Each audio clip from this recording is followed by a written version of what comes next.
Alright, next project I got is a blue hydraulic line going back to the rear lift cylinder.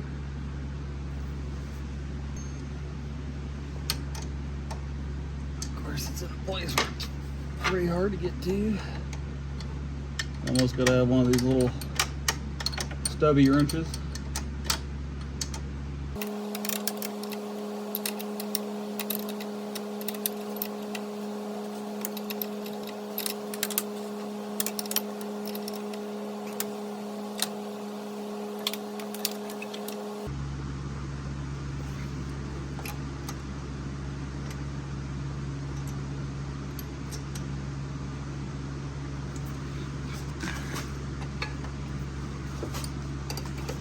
So the front's the valve side with an 11/16, the side of the 5/8.